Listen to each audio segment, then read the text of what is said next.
Ah, finally they confessed. Not in whispers, not in the shadows where secrets usually crawl and hide, not in a corner where no one could hear the edges of their guilt. They confessed openly, with a weight in their voice that seemed too heavy for their frame, like it had been packed away for years and only just now erupted. You had waited for this moment longer than you realized, and yet, when it came, it was nothing like you imagined. The confession didn't feel like closure. It didn't feel like justice. It felt like an explosion, scattering the pieces of your life in directions you hadn't accounted for. Every word they said landed, not on the surface, but deep where memory and instinct had built their quiet defenses. You felt it in the quietest part of your being, that recognition of betrayal that doesn't need confirmation. It knows itself already. But the acknowledgement makes it real, unavoidable, tangible. No one else seemed to understand what had shifted. They heard the confession, nodded, maybe even murmured polite things about consequences or accountability, but they didn't feel it. You noticed it immediately. Their gaze was flat. Their bodies were static. Their minds were still running old loops, still trying to fit this event into the narratives they preferred, the ones where comfort exists, where understandings is safe. They didn't yet see the tremors. They didn't yet see how the confession reshaped every interaction that had ever existed between you and the world. And that's the thing. Some revelations aren't for everyone. Some truths don't land evenly. Some truths burn fastest in the ones who had no idea the fire was waiting. You remembered every detail of what had led here. The subtle manipulations, the words unsaid, the way things were slightly off but never alarming enough to call attention to. The casual cruelty, hidden in gestures, smiles, or moments that seemed inconsequential at the time, but weren't. They had relied on invisibility, on the assumption that no one notices until too late, that small acts accumulate into a force only recognizable when it's already over. And you had noticed. You had always noticed. But noticing isn't the same as acting. You had acted when it mattered, in the ways you were allowed. And now, the confession, the outright revelation of what they had done, felt like a delayed reckoning, like an echo finally reaching you after years of bouncing around walls you didn't know were there. The night it happened, you didn't react the way they expected. There was no visible upheaval, no dramatic exposure, no immediate confrontation. That would have been too easy for them, too simple, and they had built their lives on simplicity in your absence. You stood in the room, listening, allowing each sentence to land in the spaces between your thoughts, and you realized something they could never have anticipated. They had admitted everything, but it had not changed the power dynamic. It had merely revealed it, and that revelation was a weapon. Not a weapon for destruction, necessarily. Not in the immediate sense, but a weapon for understanding, for preparation, for the subtle unraveling of certainty in those who believed they had already won. You didn't speak. You didn't have to. The silence you carried, the calm you projected, it did more than words could. Because they were searching, instinctively, for a reaction that would justify their existence, and you didn't provide it. That was the first wound. Invisible, yet potent. The following morning, the world seemed different. People who had been complicit, even tangentially, in the things that were confessed, shifted unconsciously. There were glances that lingered too long, conversations that cut off suddenly, and attention that no one could articulate. The confession had traveled beyond its origin, as confessions always do. It had seeped into the places where people thought no one would ever look, It had touched the corners where accountability had been conveniently ignored. And even as they pretended ignorance, you saw it reflected in the smallest details. The way doors were closed more gently, the way eyes flicked toward you when words were spoken. You felt the tremor, not because they admitted anything to you, but because the truth had slipped into collective awareness. That kind of awareness is infectious.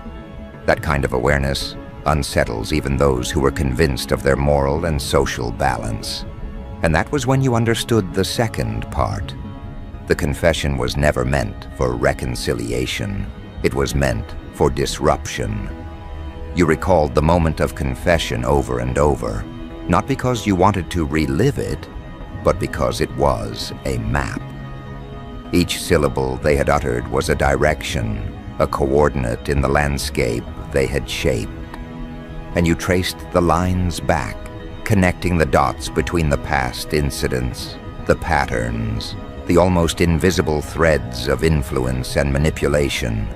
You realized that the confession didn't merely validate your perception, it illuminated it. Everything you had felt, suspected, and endured became undeniable. It was there in black and white, in sound and articulation. And suddenly, the rules shifted. You weren't operating in the absence of knowledge anymore. You were operating with clarity, with the weapon of awareness. That clarity changes everything. It changes posture, it changes decisions, it changes the spaces you occupy because you now carry a weight that isn't seen but is profoundly understood. Others couldn't see the layers of this change. They reacted as though the confession was a moment, a finite event, a checkbox on a moral ledger. But you understood it as a process, a slow-burning rearrangement of reality itself. Each human interaction now carried the residue of the admission. Every conversation was shaded by it. Every meeting, every handshake, every seemingly casual exchange was now informed by knowledge that could not be undone. And that's the insidious strength of confession. It is not the act of admitting itself that matters, but the persistent influence it leaves in its wake. Even when people try to ignore it, it operates below the surface, shaping perception, informing instinct, guiding behavior, without declaration. You saw it in them. You saw the tiny hesitations, the sudden recalculations, the unsteady assumptions. They couldn't help themselves. That is the power you now held, quietly, invisibly, without acting, without forcing acknowledgement, just existing with the understanding that they had finally shown their hand. There were memories you could no longer escape, faces, phrases, actions that had once been blurred by time or rationalized away now crystallized. You remembered the laughter that followed slight injustices, the casual dismissal of your presence, the way trust had been assumed and abused. They had confessed, but what they didn't confess was how they believed you would respond, how fragile the illusion of normalcy truly was. They thought the acknowledgement would relieve them of responsibility, that it would close a chapter neatly, and they underestimated what happens when someone truly understands the depth of what was done to them. You weren't interested in revenge, not yet. You were interested in recognition, in comprehension, in the quiet recalibration of everything that had been skewed. And when comprehension is silent, it's more potent. It doesn't scream for attention. It doesn't demand acknowledgement. It simply exists. And when it exists in someone who has the power to observe, anticipate, and adjust, it shifts the entire landscape without a single overt act. People began noticing, but they didn't know what to notice. Subtle signs of recalibration, imperceptible shifts in posture, in tone, in the rhythm of speech.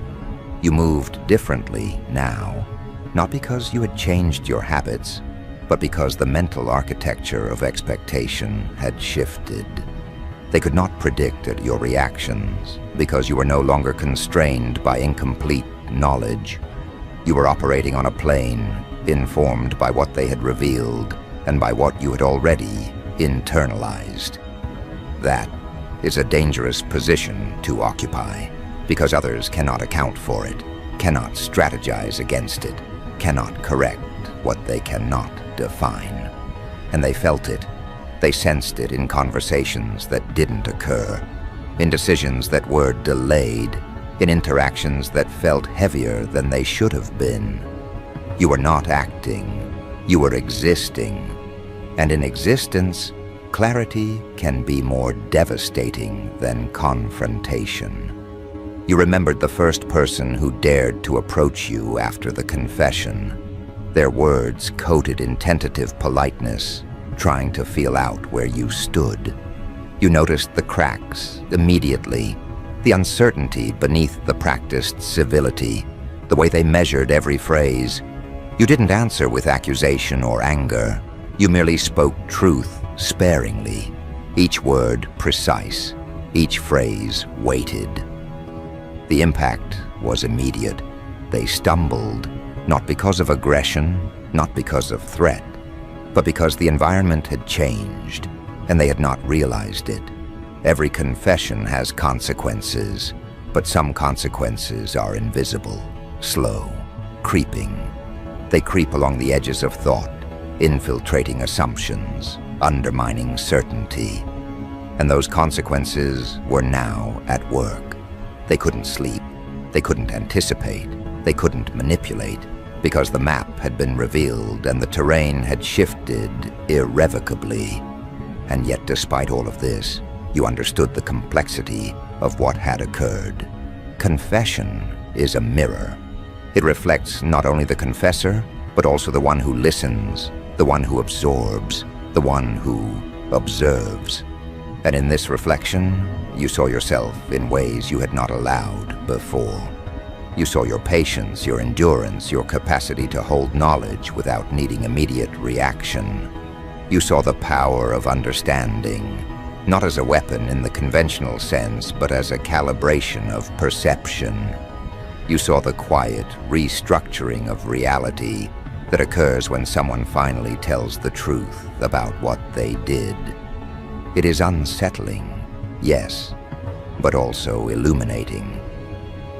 And that illumination is a form of leverage, a way to exist in the aftermath without being drawn into predictable cycles of anger, confrontation, or resentment.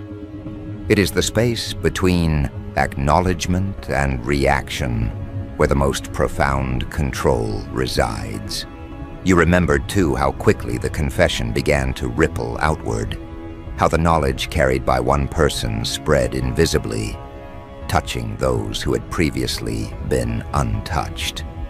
People who had never interacted with you directly felt the change, because the patterns of behavior, once subtle, were now reframed by the acknowledgement of reality. Small hesitations, small recalibrations, subtle adjustments, all of it became contagious, a silent contagion of recognition. And as this unfolded, you understood something critical. Power does not always come from action. Sometimes it comes from observation. Sometimes it comes from knowing. Sometimes it comes from the patient understanding of what has been done and what it implies. Others may act hastily, may attempt to regain control, may even misinterpret your presence as threat. But they cannot recreate the timeline, cannot unhear what has been confessed, cannot step back into the ignorance that once sheltered them. You watch them fumble in the aftermath, not out of cruelty, not out of vindication, but because their uncertainty was unavoidable. They had stepped into a world now reframed by truth, and their instincts, honed in the old order, betrayed them. Every step they took, every word they spoke, revealed the gaps in comprehension that had always been there but were invisible, until now. And in those gaps, you found clarity. You did not have to act. The mere presence of comprehension, silent and unwavering, was enough to shift their calculations, to destabilize assumptions they had relied upon for years. It was a subtle warfare, a slow collapse of confidence, invisible to the untrained eye but unmistakable to anyone paying attention. And you were paying attention in ways they could not perceive, in ways that mattered far more than confrontation ever could. The confession had not merely informed you, it had altered the rhythm of engagement entirely. Conversations that once carried predictable cadences now faltered, shifted mid-step, stumbled under the weight of what had been revealed. Decisions that were routine before now carried an undercurrent of apprehension, hesitation, and unspoken fear. They could not process it, because the human mind is unpracticed at dealing with truth that undermines its foundational assumptions. You had, through patient observation and recognition, become a variable they could not calculate, a presence that invalidated their prior strategies, a force that operated outside the limits they had imposed upon themselves. That is the subtle power of awareness. It is invisible, yet it reconfigures every interaction it touches. They tried, predictably, to normalize the situation.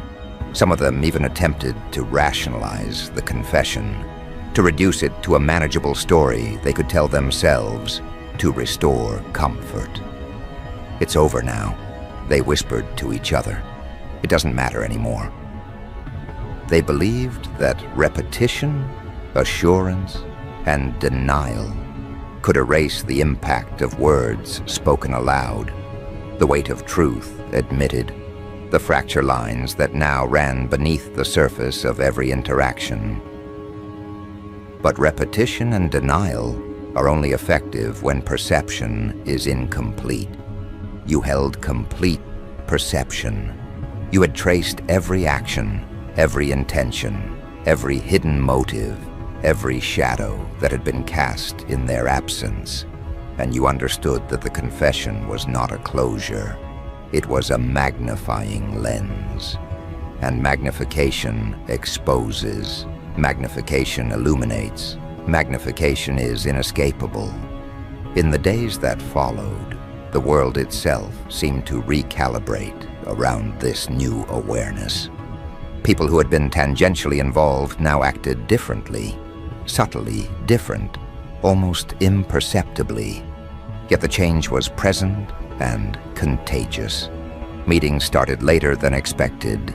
Emails were drafted and redrafted, full of cautious phrasing and deliberate neutrality. Conversations that were once comfortable carried a tension no one admitted. And though these changes were small, incremental, they were real. Because once the mind accommodates a profound truth, behavior follows, even if unconsciously. And that behavior radiated outward, influencing others, setting off chains of hesitation, doubt, and unarticulated alarm. The confession was no longer a single event. It had become a wave, moving silently through spaces you did not occupy, touching people you had never met, reshaping dynamics you had never directly influenced. You recognized, in these moments, the anatomy of influence without action. You did not need confrontation. You did not need spectacle. You did not need to force recognition. Observation alone, combined with the weight of understanding, had reshaped the environment. It was not visible. It was not reported. It could not be captured in documents or statements, but it existed. And those who had confessed, and those who had participated in any way, sensed it. They felt the subtle shifts in tone, the micro gestures, the slight recalibration of expectations, and they could do nothing to reverse it. In the end, confession is a mirror, and they were staring into it without the option to look away. And when someone looks into a mirror and sees themselves with clarity, they cannot reconcile. Panic follows, not immediate, but inevitable. You thought back to the first interactions after the revelation.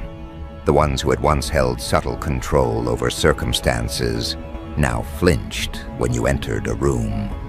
Their attempts at poise faltered under the unconscious weight of awareness that had always been present but unacknowledged. They tried to assert dominance, to reclaim some sense of normalcy, but their strategies failed before they were even deployed. It was as if the confession had rewritten the rules of engagement, leaving them operating on assumptions that no longer applied. And you realized, almost with a detached fascination, that power is rarely seized through action alone. It is cultivated through observation, comprehension, and patience. The very act of noticing, of internalizing the truth, and allowing it to inform presence, is in itself a force of consequence. And those around you had underestimated that force, had never accounted for it, and now were scrambling to recalibrate in a world where they were forever a step behind. There were moments when you observed their attempts to manipulate, to influence, to regain control, and you recognized the patterns immediately. Small gestures of deflection, casual reassurances, the insistence that the past was irrelevant, all of it traced back to fear, hesitation, and a desperate desire to maintain an illusion of competence. And you understood that these attempts were always doomed, not because they were weak, but because the truth they had finally revealed existed independently of narrative, and narrative could no longer contain it. The confession had freed the truth from concealment, and in doing so, it freed your understanding from constraint. Observation became action, presence became influence, knowledge became leverage, and they, fumbling, miscalculating, acting within frameworks that no longer applied, became the instruments of their own destabilization. The subtle manipulations of the world around you, conversations redirected, attention subtly shifted, priorities rearranged, were no longer random or meaningless. Every action, however casual it seemed to those who performed it, carried the residue of acknowledgement. They could not act without revealing their assumptions, their fears, their incomprehension. And you watched, silently cataloging, mentally aligning every movement with the larger picture that only you could perceive. No one could escape this recalibration because it was not overt. It was the invisible current beneath every interaction, guiding, influencing, reshaping. And as this continued, you began to see the architecture of influence emerge, constructed not by force, not by confrontation, but by awareness, patience, and the careful tracing of consequences. You remembered every slight, every breach of trust, every hidden intent, now contextualized by the confession. What had once been vague unease was now clear, undeniable, mapped across a timeline of interactions and events. And the clarity was intoxicating, not in a joyous sense, but in a profound, terrifying sense of understanding. They had assumed invisibility. They had assumed obfuscation would protect them. But confession, once spoken, reframes history, assigns consequence, and unveils patterns that cannot be ignored. And once those patterns are visible, the world shifts, not for the sake of revenge, not for the sake of spectacle, but for the sheer inevitability of acknowledgement. Understanding, once achieved, does not retreat. It does not shrink. It persists, informs, and ultimately transforms the spaces it inhabits. You began to notice small tests, subtle probes from those around you. Questions framed innocuously. conversations meant to gauge your reactions, attempts to recalibrate the narrative in their favor. And each time, you allowed the process to unfold, recognizing that every misstep, every hesitation, every attempt at redirection revealed more than confrontation ever could.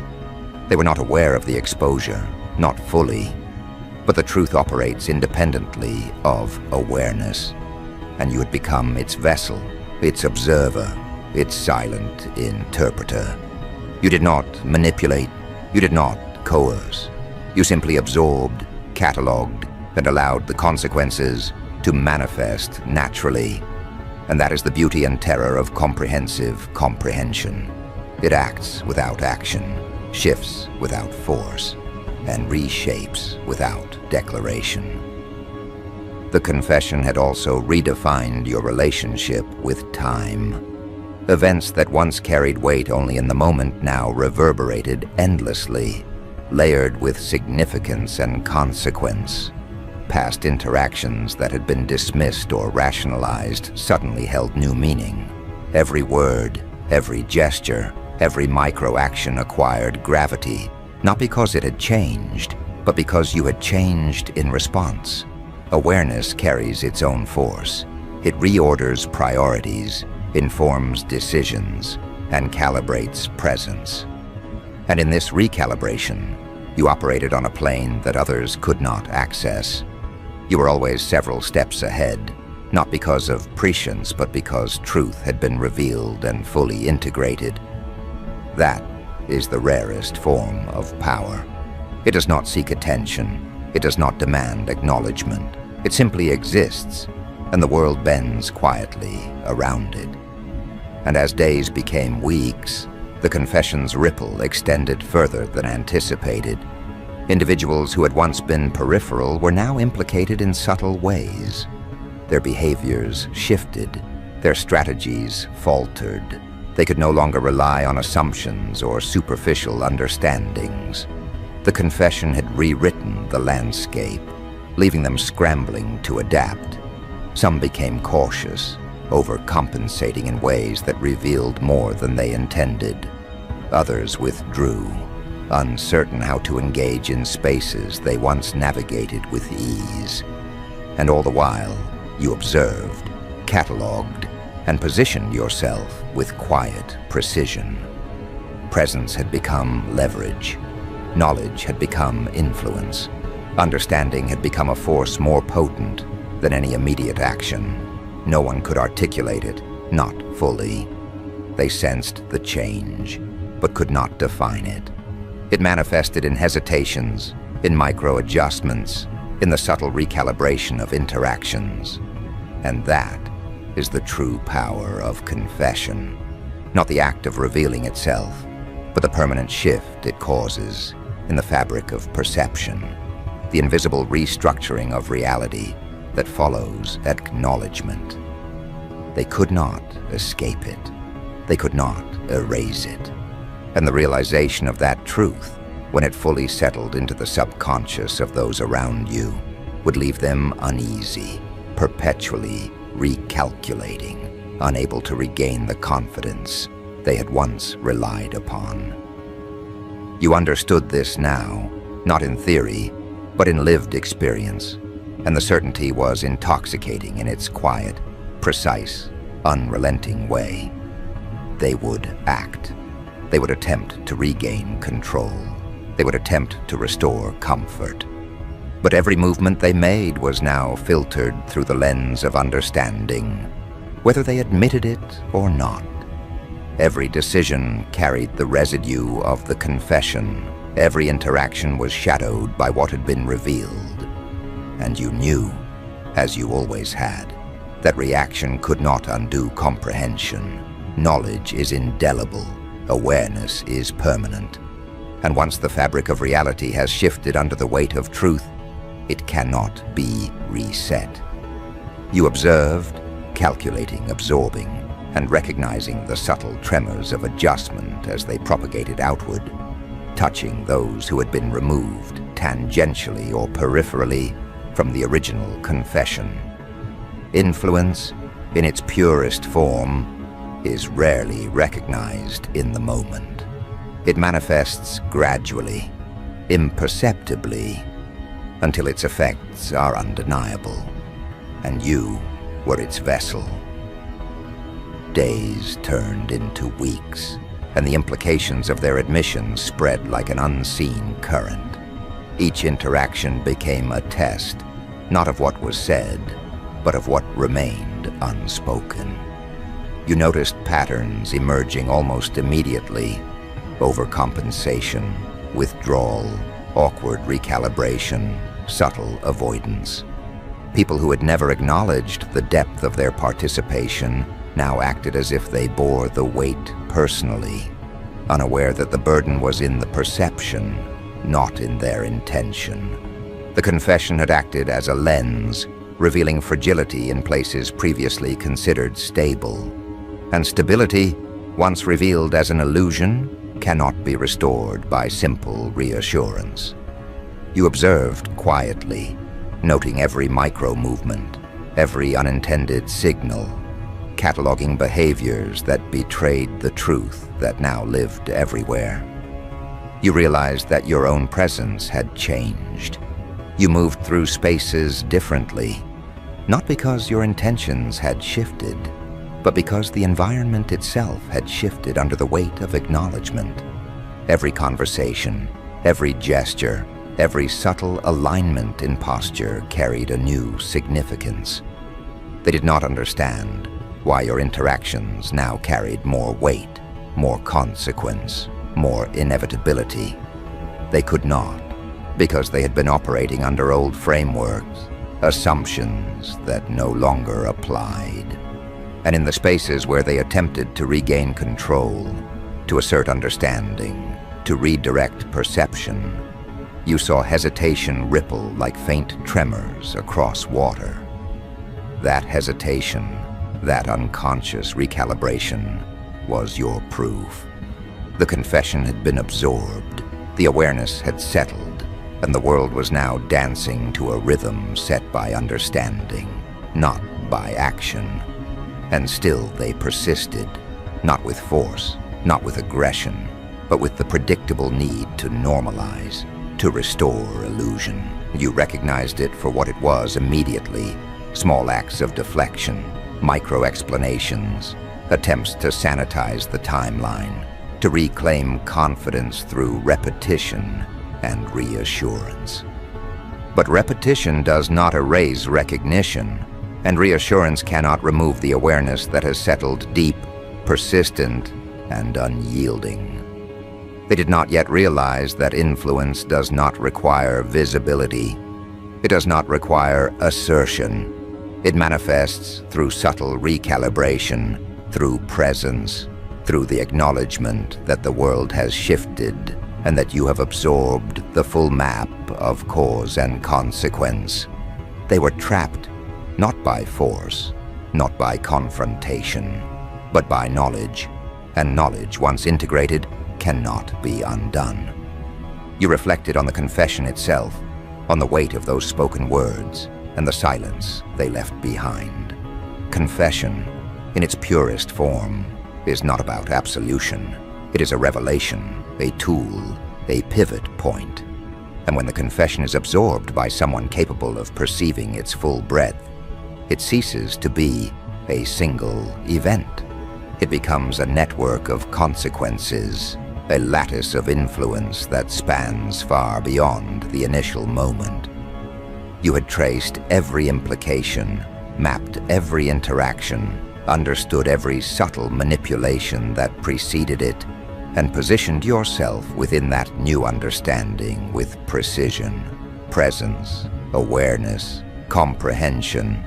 These became the tools that no one could see, the weapons no one could anticipate, the leverage that reshaped the world without ever announcing itself.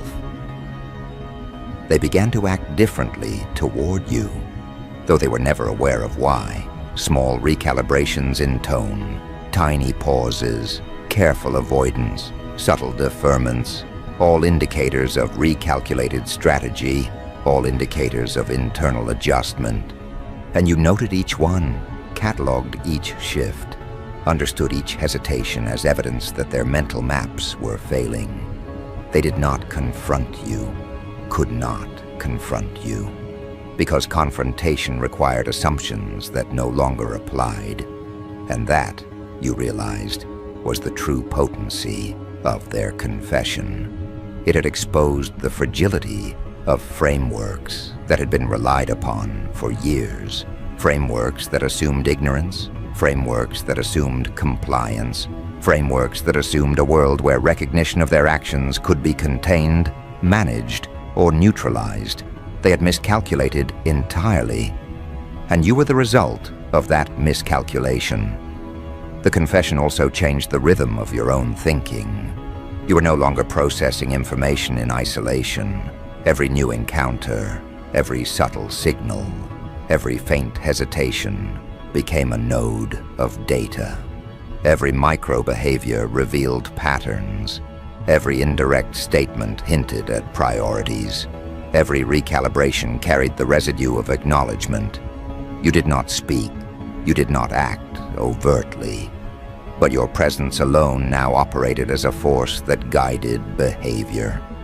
Others were unconsciously adjusting, and every adjustment reinforced your understanding, strengthened your position, and confirmed the consequences of truth finally spoken. Influence, subtle and pervasive, had become visible not in your action, but in their reactions. And those reactions were now inevitable. And as you observed, you recognized the futility of their attempts at control. They tried strategies that had worked before, rehearsed narratives that had protected them, subtle forms of dominance that relied on misalignment of perception. All failed. Each failure was silent but absolute. Each recalculation, each hesitant step, each misaligned approach betrayed the depth of their misunderstanding. And in that misunderstanding, you saw the architecture of consequence take shape. Not a consequence imposed, not a punishment, not an act of retribution, but a consequence born naturally from acknowledgement and comprehension. And as it unfolded, you understood something essential. The confession had liberated you from the need for direct engagement. It had rendered your awareness itself a force of unavoidable consequence. They could not sleep, not because they had been confronted, not because they had been punished, but because the world had been reframed around the truth of their actions. The patterns they had assumed were stable now trembled. Every interaction was shaded by knowledge that could not be denied. Every decision filtered through awareness they could not fully access. And they sensed it. They felt it in instinctual ways that were impossible to articulate. Sleep became difficult because the unconscious mind cannot ignore a reality that has been revealed, a timeline that has been shifted, a presence that no longer conforms to expectation. And in this perception, the confession revealed its true power, not in the moment of speaking, but in the persistent, invisible transformation that followed. You began to notice subtle admissions in their behavior, slight hesitations, unintentional slips, micro-expressions that betrayed guilt or uncertainty. Even those who had attempted to distance themselves could not escape the implications of the confession. It had reframed their interactions, recast their strategies, and reshaped their assumptions.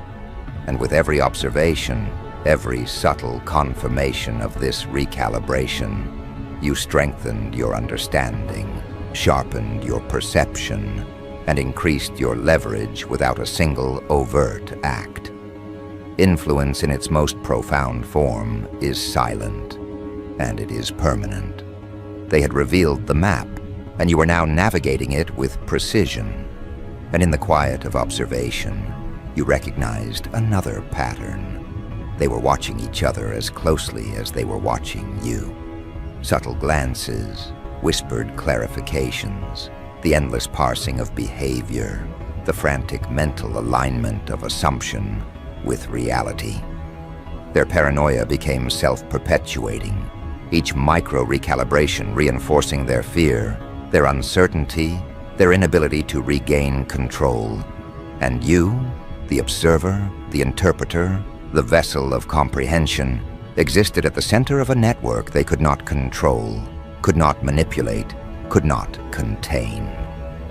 Their attention was divided, their certainty shattered, their strategies ineffective, and the confession, once a single spoken moment, had become the axis around which all subsequent interactions rotated. Even in your absence, the effects were palpable. Spaces where you were not present still trembled under the weight of awareness. Conversations that did not include you were influenced by the knowledge of what had been revealed. Decisions, strategies, and assumptions were all filtered through the lens of recognition, and recognition had become permanent. They could not undo it. They could not ignore it. They could not retreat into ignorance. And that, you understood, was the ultimate transformation. The confession had not merely altered the present, it had recalibrated every potential interaction, every chain of consequence, every possibility in ways no one could fully anticipate or contain. By now, you had integrated the confession into the totality of your understanding. Every encounter, every subtle gesture, every hesitation was a reflection of reality, reframed and clarified. You observed, you understood, you positioned yourself with quiet precision, and those around you, sensing the shift without articulating it, moved unconsciously to accommodate the new landscape. Their attempts at manipulation failed before they began. Their strategies faltered, their assumptions betrayed them, and in that failure, the confession's true power was realized, not in exposure, not in confrontation, not in revenge, but in the persistent, silent reordering of awareness. And you, patient and observant, were the axis around which that reordering occurred. In the final reckoning, nothing had been overtly destroyed, nothing had been publicly challenged, nothing had required visible action, yet everything had shifted. The world was now a reflection of acknowledgement, a landscape informed by truth, a web of consequences traced by presence. They could not sleep. They could not trust instinct alone. They could not rely on old frameworks. And you, standing in quiet comprehension, had become more than a participant. You had become a force. Invisible, pervasive, undeniable. The confession had released truth into the world, and that truth had acted in ways no one could fully control. And in this, the ultimate lesson revealed itself. Awareness, observation, understanding. These are the most devastating weapons, because they act without effort, they influence without assertion, and they persist when action is no longer necessary. You had become the silent echo of what had been admitted, the constant in a world now unbalanced by revelation. And in that quiet, unassuming dominance, you realized the depth of transformation. The confession had not freed them, not fully, not entirely. It had freed you from uncertainty, from assumption, from the necessity of action, freed you to exist within clarity, to observe without distraction, to influence without declaration, to wield the most subtle, potent power imaginable. And as they struggled, recalibrated, faltered, and misaligned in ways both unconscious and undeniable, you understood. The confession was not the end. It was the beginning. And you were already beyond what they could comprehend.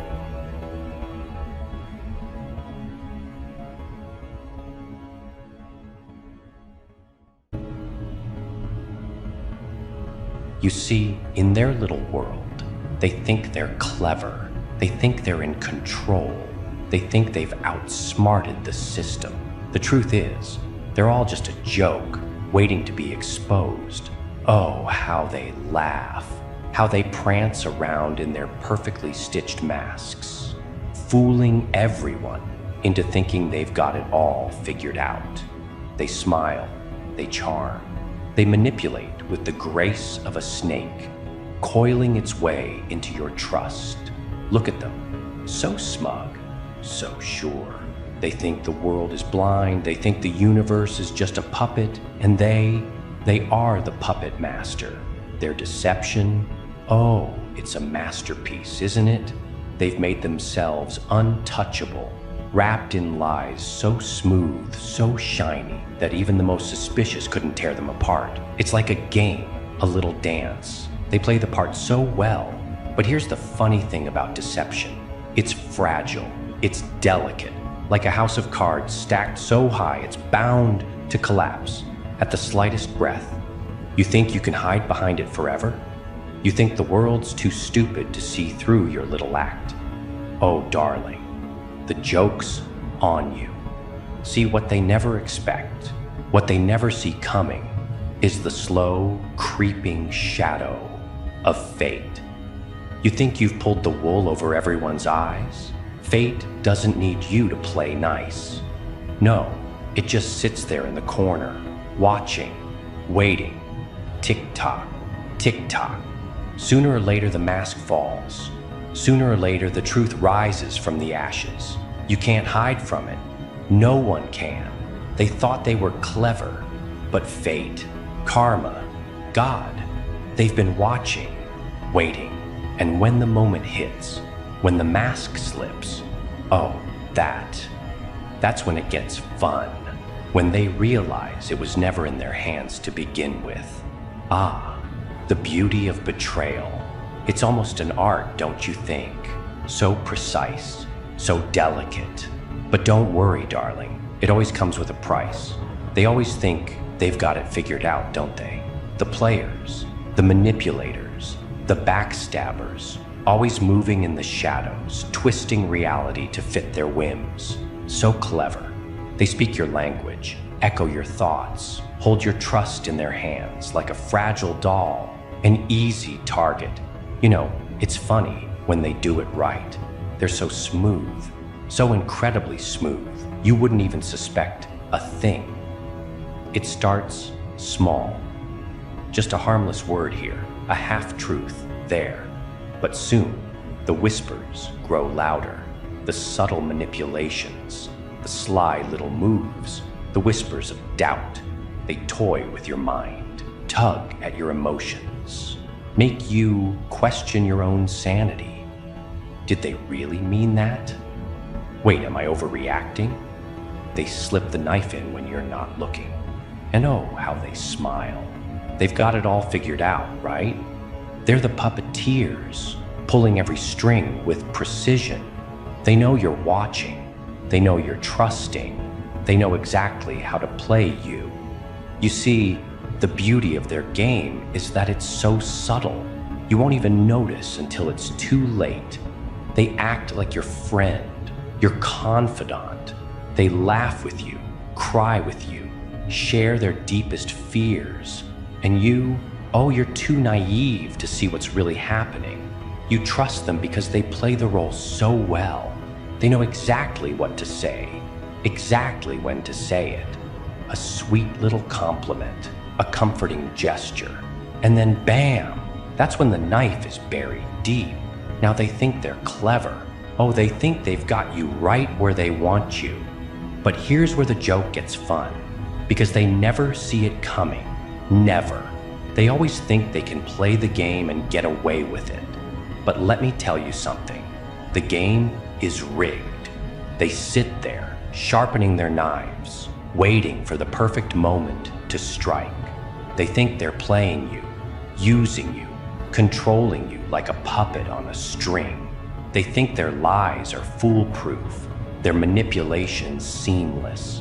But what they don't realize is that they're already digging their own graves. Every word they speak, Every action they take, they're weaving a noose around their own necks. Oh, it's so beautiful, isn't it? Watching them dig deeper, thinking they're untouchable. Watching them laugh at your expense, all the while tightening the chains they'll never escape. And you're just a pawn in their game. They use you to climb higher, to take what's yours. You're nothing more than a stepping stone. But here's the rub. They don't understand that the higher they climb, the harder they'll fall. You can feel the weight of their deceit. You know something's off, don't you? Something isn't right. It gnaws at you like a whisper in your ear, but they're too clever, too fast. They think they've won. The tricks they pull, those half-true words, the smiles that hide their real intentions, are nothing more than a mask, a false face. They think they're pulling the wool over your eyes, but it's only a matter of time before the truth claws its way to the surface. And trust me, when it does, it won't be pretty. Betrayal. It's the perfect symphony, isn't it? You're caught in the music, swept up in the moment, unaware that each note is leading you closer to a trap, the grand deception. It's never as clean as it seems. And in the end, when the curtain falls, all that's left is a broken soul, a shattered trust, and a smile that's finally seen through. Oh, darling, they've always been the joke. They just didn't realize it yet. You know, it's funny. It's all fun and games until the mask slips, isn't it? Oh, how quickly the facade crumbles when the truth knocks on the door. Ah, yes, the mask, the one they wear with such ease, the perfect disguise to hide their dirty little secrets. How sweet it must be to live behind that mask, thinking no one can see the real you. But the thing about masks is, they're fragile. Oh, they look so perfect from a distance, don't they?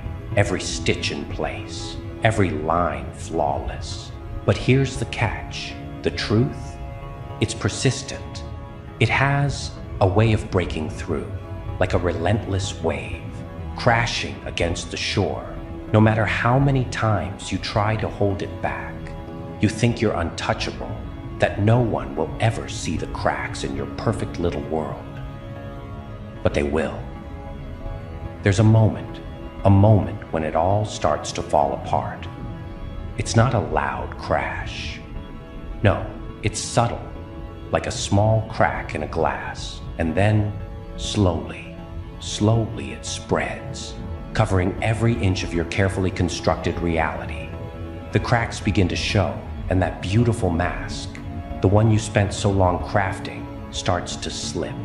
You see, the truth has a way of creeping in when you least expect it. It slithers like a shadow, and suddenly, it's everywhere. You can't escape it. No matter how tightly you cling to your lies, the truth will always find its way out. Oh, and that's the delicious part, isn't it? Watching them squirm as their perfect world begins to crumble around them. They don't even know what hit them. They thought they were clever, didn't they? Thought they could pull the wool over everyone's eyes. But now, their secrets are slipping through the cracks faster than they can patch them up, and there's nothing they can do to stop it. They try to fix it. Oh yes, but the damage is already done. How beautiful it is to watch them struggle. The confusion, the panic, the desperation. You can almost hear them, can't you? No. This can't be happening. I've been careful. I've been perfect. But it doesn't matter how carefully they've stitched their lies, no matter how smooth their words. The truth doesn't care about your plans. It's coming for you. And when it hits, when that mask falls, oh, you can feel it, can't you? The slow, steady unraveling of everything they thought was real. Oh, it's glorious. The moment when they realized their world was built on nothing but smoke and mirrors. Their lies, their betrayal, all laid bare for the world to see. But it's not just the betrayal that stings, is it? No. It's the humiliation. It's watching them, helpless, as their perfect little act unravels in front of their eyes. They try to save face, to put the mask back on, but it's too late. The truth is already out there, and once it's out, there's no putting it back. They're exposed, defenseless. They're nothing but a pitiful little puppet whose strings have been cut. And you, oh, you get to watch. Watch them squirm. Watch them fall. Every lie they've told, every act they've played, comes crashing down. Because, darling, the truth, it doesn't just set you free. It makes you laugh as you watch them choke on their own poison. So go ahead. Let them try. Let them scramble. Let them clutch at the remnants of their perfect little lies. It won't matter. The mask is slipping, and there's no hiding from what's about to come. The moment they realize, the joke's always been on them. Ah, consequences. You can't escape them no matter how hard you try. You think you can outrun them? No, darling. They catch up eventually. And when they do, oh, when they do, they bite hard. It's always a beautiful thing to watch, isn't it? The moment when the house of lies you've spent so long building, stacking brick by brick, finally comes crashing down. You thought you could dodge the consequences of your actions, didn't you? Thought you could pull the strings, play the game, without ever having to pay the piper. Well, guess what? The piper's knocking on your door. It's the way life works.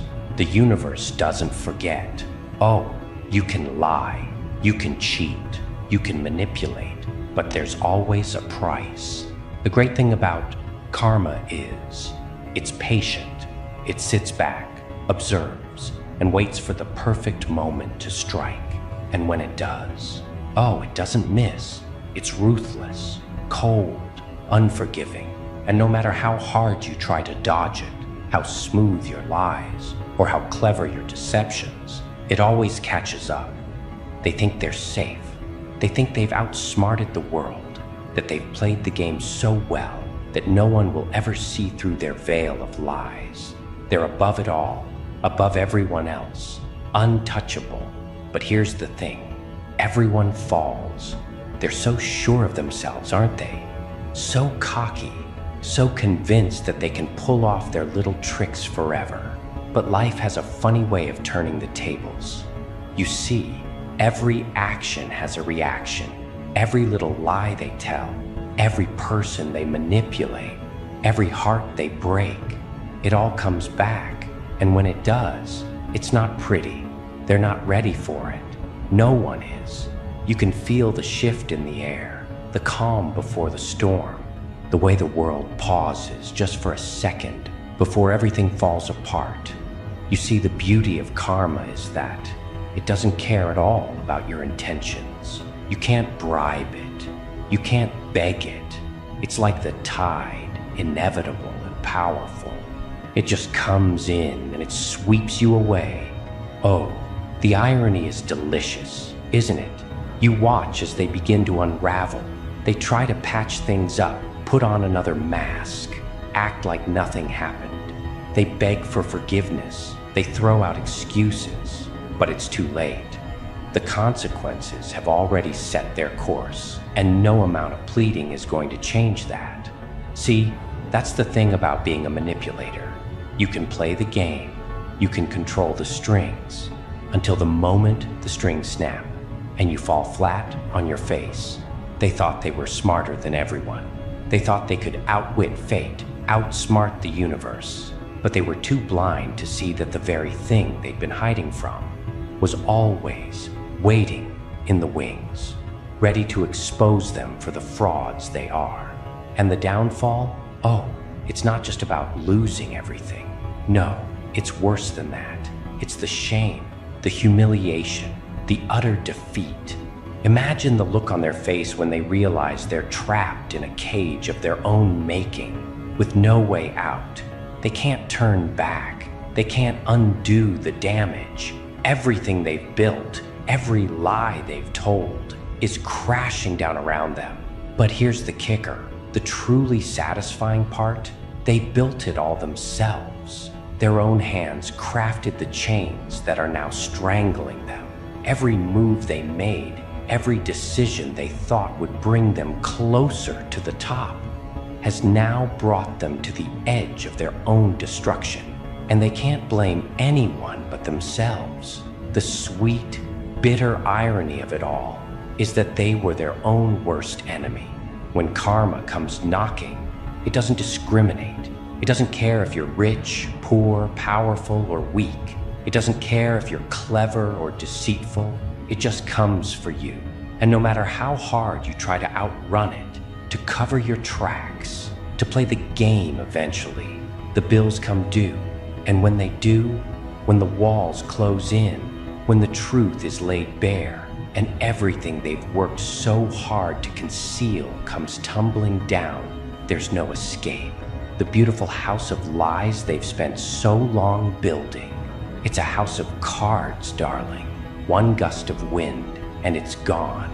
Oh, they never saw it coming, did they? They thought they could play the game forever, manipulate the world around them, laugh in the face of karma. But the joke's on them. The universe doesn't need to punish them. It lets them destroy themselves. And in that final moment when they realize the full weight of their actions, the consequences that have been building up, there's no one left to blame but themselves. Ah, the moment of reckoning, the grand finale, when the curtain finally falls and the truth comes rushing in like a tidal wave. And they thought they were clever. They thought they could hide forever. Well, darling, God doesn't need their help to serve justice. He just lets them dig their own grave. The great thing about being a puppet master is that they think they're in control. They pull the strings, they make the moves, they laugh as people dance to their tune. But what happens when the puppets wake up? What happens when they suddenly realize that they're not the ones in control? Oh, the look on their faces then? Priceless. You see, divine justice doesn't need to announce itself with a trumpet. It doesn't make a big show. No, it's far more subtle. It's quiet. It moves in the shadows, pulling at the threads, twisting and turning until snap. That's it. They're exposed. All their lies, all their manipulations, all the tricks they thought would save them, suddenly come undone. And it's not just that people find out. No, it's more than that. It's that everyone can see the monster behind the mask. They thought they were hiding their true selves, right? They thought no one saw the ugly side of them, the one that pulls the strings, the one that manipulates, that betrays. But the truth has a way of peeling back their pretty little facade. Oh, it doesn't matter how carefully they cover their tracks. God's hand is subtle, but it's never late. It doesn't rush. It doesn't force itself. It simply waits. And when it hits, oh, it's like a thunderstorm. It's not a soft drizzle. It's everything they've been hiding, everything they've been keeping secret, suddenly coming to light. Their world crumbles. Their lies dissolve. Their manipulations collapse. They thought they could get away with it, but they were wrong. It's like a cruel cosmic joke. They've built this empire of deception, this house of cards, and now every one of those cards starts to fall, one by one. And they just stand there, helpless. It's happening right in front of them, and they can't stop it. Every secret they thought was safe, exposed. Every betrayal they thought was buried deep enough, laid bare. And the world watches. They laugh. They shake their heads in disbelief, wondering how they never saw it before. But the beauty of divine exposure, it's perfect. It's not a random act. It's calculated, patient, and inevitable. They can try to fight it. They can try to spin their lies, to deflect, to play the victim. But here's the thing, sweetheart, when God's hand decides to reveal them for what they truly are, there's no hiding, there's no escaping. Their every word, their every action, everything they thought was concealed, it's all out in the open now. And the worst part is that they'll never be able to undo it. It doesn't matter how much they beg for forgiveness, how much they cry for mercy. The damage is done. They thought they were the clever ones. They thought they could outsmart everyone, play the game, and win. But now they're nothing but exposed frauds, liars, betrayers. And the world can see it. They're not blind anymore. Isn't it funny? They spent their lives convincing everyone they were the heroes of their own story. They painted themselves as the masters of their own destiny. But the truth always wins. And now they're nothing. A shadow of the person they thought they were. A hollow, broken shell. The mask, it's gone. And underneath, there's nothing but shame. They say that God doesn't need them to help him with justice. That's true. He doesn't.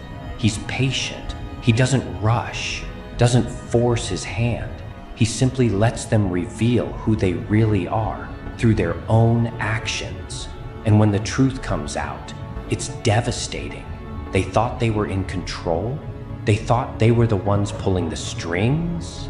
No, the strings were always in his hands. And now, as the world watches their downfall, as the weight of their deceit crashes down on their shoulders, there's nothing they can do, because they're exposed, laid bare. Nothing but walking, breathing examples of what happens when they think they're untouchable. But now, they're nothing but ghosts. The game's over, and as they stand there, stripped of everything, there's only one thing left to realize. They didn't just lose everything, they became the joke, the one they thought they were playing on everyone else. It's being played on them now. They thought they were the hunters, but look at them now. They're the prey.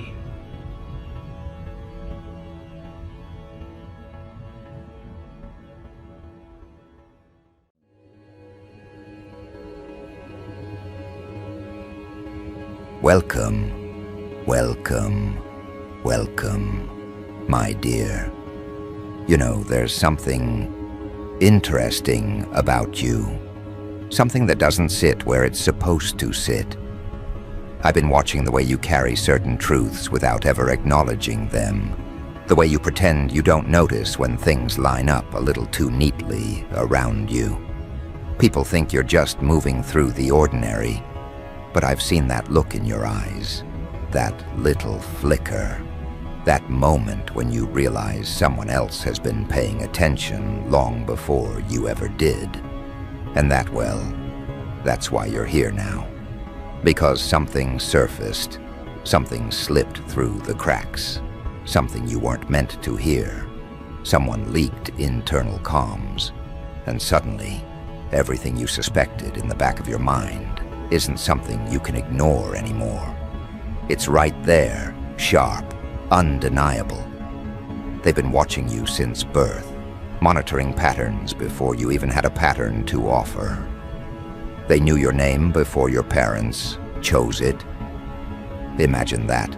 Before breath, before identity, before the world even knew what shape you were going to take, the Watchers already had their eyes on you. Now that should bother you. Not in the way normal things bother normal people, no. This isn't about fear. This is about recognition. Because deep down, somewhere under all that composure you keep polishing, you felt it.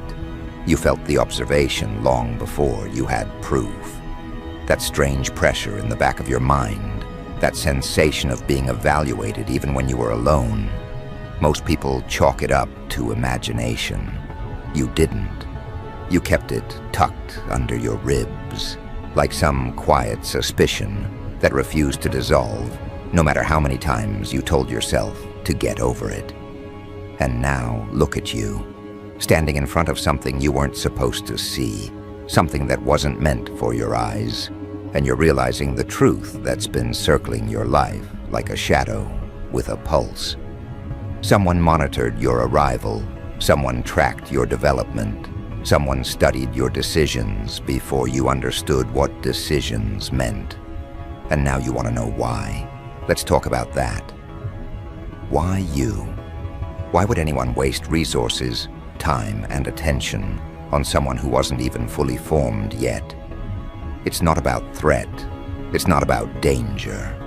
People like them don't watch out of concern. They watch out of curiosity. And curiosity, when it comes from individuals who operate behind curtains, is rarely casual. They don't observe the ordinary. They don't catalog the predictable. They follow outliers, variables, individuals who move just slightly out of rhythm with what the world expects. And you, well, you've been out of rhythm since the beginning, haven't you? You move like someone who's never fully aligned with the environment around you. And that's not a flaw. That's a pattern they noticed early. A pattern that didn't match others. A pattern that demanded attention. So they watched, quietly, consistently, without blinking. They watched when you learned how to walk. They watched when you learned how to speak. They watched every time you did something they didn't predict. And every unpredictable moment made them lean a little closer. Because when something doesn't match its category, it becomes an exception. And exceptions attract watchers like fire, attracts those who pretend they're not fascinated. You want to know what they wrote about you in those internal comms? They didn't use dramatic language. They didn't mark you as a threat. They called you something far more intriguing, a developing variable, not dangerous, not stable, not unstable, just undefined. And they don't like undefined. They like boxes, labels, neat files. But you kept rearranging yourself as you grew. You kept rewriting the expectations placed on you. And people like them don't appreciate when something refuses to stay in the outline they designed for it. But here's the part that should interest you more than anything else. Someone leaked those comms. Unintentionally? No, there are no accidents in rooms like theirs. Someone wanted you to know. Someone wanted this truth to hit you at a particular point in your life. Someone wanted your awareness to ignite exactly now. That timing isn't random. That timing is intentional. They've been watching you since birth, but this is the first time they let you watch back. Why would they do that? Why let you see the observation you weren't supposed to notice? Simple. Because you're reaching a stage where your development is no longer passive. You're no longer just the subject of their notes. You're entering a point where your decisions, your movements, your very presence start generating ripples they can't fully anticipate. And when something's unpredictable begins to grow sharper, watchers start adjusting their approach. They call it precaution. I call it fascination. Look at the situation again. You have fragments of conversations that weren't meant for anyone outside their circle. Mentions of your childhood before you were aware of the world. Records of your progression marked in tones of interest rather than concern. That means they weren't hoping you would fail. They were hoping you would unfold. They weren't trying to prevent something. They were waiting for something. Something they detected before you could even form a thought. And now, you're closer to whatever that something is. Close enough that they loosened the curtain. They didn't expose everything. They gave you just enough. Enough to unsettle you. Enough to make you question. enough to make you realize that someone has been shaping their expectations around your existence for a very long time. And that's what bothers you, isn't it? Not the watching, not the tracking, not the notes. What bothers you is the implication, because if someone was observing you before you even had a name, then what does that make you? A subject? A project? A prediction waiting to be fulfilled? No, it makes you something else, something far more inconvenient for them. It makes you aware. And awareness is the one thing they never wanted you to possess at full strength. Because awareness shifts power. When the observed becomes conscious of the observer, the dynamic rearranges itself. The watchers lose a layer of advantage, and you, well, you gain one. Not because you know everything, because you know enough. Let's dig into that. You weren't supposed to find out at this stage. They plan to reveal it later, once your development settled into something more measurable. But you have a habit of reaching levels earlier than they anticipate. You always have. And early realization forces early reaction. Now they're adjusting, reassessing, recalculating. They don't know if you're going to embrace the truth, reject it, weaponize it, or evolve because of it. They don't know what you're going to do next. And uncertainty, well, that's something they cannot stand. They want control. They crave predictability. But you have never been something they could predict. They've spent years trying to align you with charts, graphs, categories, and outcomes, only for you to keep slipping through the constraints. You're not chaotic. You're not wild. You're something worse for them. You're fluid. And fluidity cannot be mapped with precision. So now they're all whispering, comparing notes, re-examining details, rethinking old assumptions. Because you're not supposed to know that they've been studying you since before you existed in their world in any meaningful way. But now you do, and knowledge does something to a person.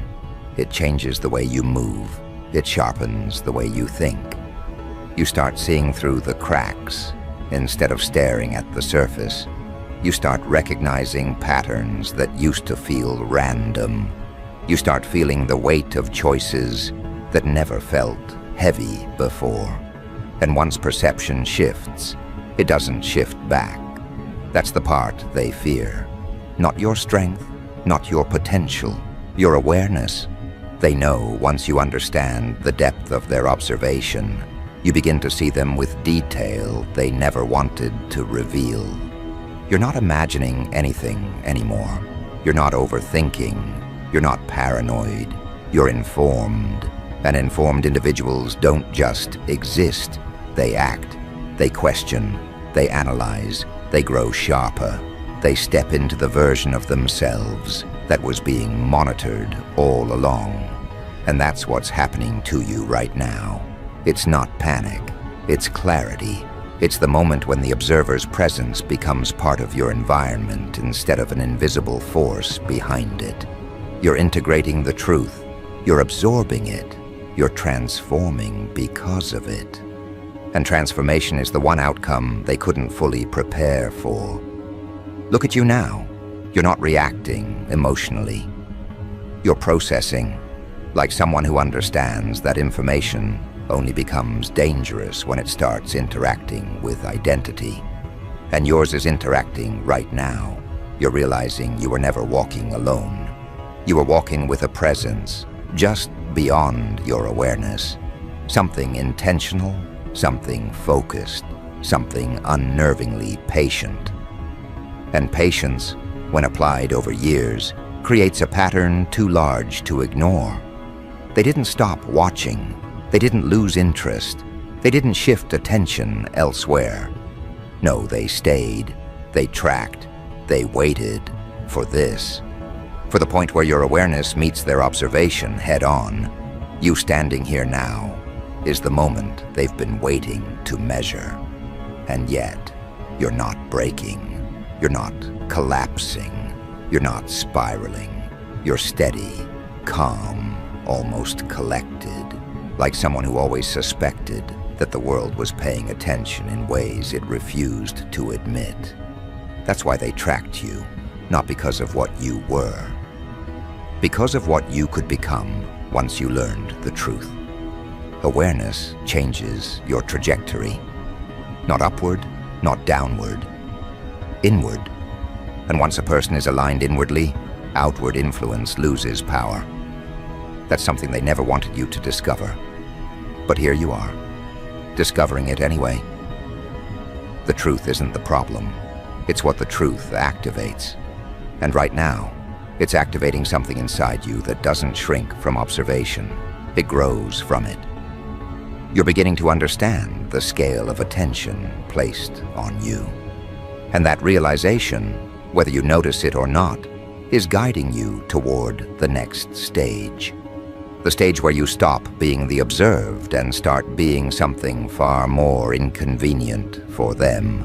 Something they cannot categorize or contain. Something that moves with intention instead of habit. Something that dismantles the advantage they thought they had. You're walking toward that point now. Slowly, naturally, as if the truth didn't destabilize you, but clarified you. This isn't shock. This isn't confusion. This is transition. And transitions, especially ones triggered by knowledge long hidden, always lead somewhere they didn't prepare for. You're becoming someone who can see behind the observation. Someone who can read the watchers as easily as they've been reading you. Someone who can move beyond what they predicted. And once a person steps into that kind of awareness, the watchers lose their comfort. What you're feeling now isn't fear, it's alignment. A shift in the internal architecture. The beginning of something they sensed before you were even given a name. And now that you've reached this threshold, there is no turning back. You're starting to see the world the way they see you. With detail, with depth, with intention. And they know it, they feel it. They're adjusting as you adjust, watching as you grow sharper, waiting to see what this awareness becomes when fully realized. Because once it is, the dynamic changes entirely. And isn't that the interesting part? The moment they lose the advantage they built from the very beginning.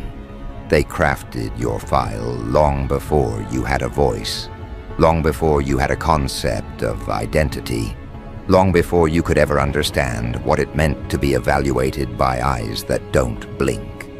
You were marked as a developing variable. That's what they wrote, you know. Not because they expected disorder, no, but because there was something in your early data that didn't follow the comfortable patterns they rely on. When a child doesn't fit a projection, they get classified, observed, contained within a quiet folder that grows thicker over the years, page by page. And now you understand that, don't you? The folder didn't end. It only expanded. You want to know when they realized you were going to become a problem? It wasn't when you made a mistake. It wasn't when you succeeded. It wasn't when you defied something that expected compliance. No, it was when you began to think for yourself without external cues. You started connecting pieces before they were placed in front of you. You noticed things meant to slide past your awareness. You reacted to events before others realized there was something to react to. That type of perception isn't random, it's structural. And structural traits are the ones they study aggressively, because they don't want individuals who outgrow the environment designed to shape them. They want compliance, predictability, a clean line from one stage to the next. But you have never been a clean line. You've been a deviation they couldn't categorize, and deviations attract attention the same way cracks attract pressure. Now let's talk about those leaked recordings. Someone didn't just leave them out in the open. Someone placed them where they knew you'd stumble across the truth. They didn't send you everything. They don't hand over their entire archive. They gave you a sliver, a fragment, a taste of what's been happening behind curtains you weren't meant to see behind. Why? Because someone in that circle wants to watch what you do with this new awareness. They want to observe how you move once you realize they've been studying you since before breath, before thought, before identity. You've become part of an internal experiment, and the moment you saw those comms, your role shifted. You're no longer the unaware subject. You're the emerging factor, and emerging factors make them nervous. You think nervous is an exaggeration? Look again at how your life unfolded. Think about all the coincidences you dismissed because you were told they were normal. The individuals who appeared in your path at exact moments. The opportunities that closed without explanation. The conversations you overheard that felt strangely positioned around you. These weren't accidents. These were indicators, signals, pieces of a trail you weren't meant to follow until now. Because now, they want to see if you connect everything. They want to see if your awareness matches the potential they documented before you existed in conscious memory. That's what fascinates them about you. Your awakening didn't come with panic. It came with focus, with steady breath, with clarity sharpened by truth, instead of crushed by it. Most people, when faced with the idea that they've been observed since birth, crumble. They question themselves, their worth, their safety. But not you.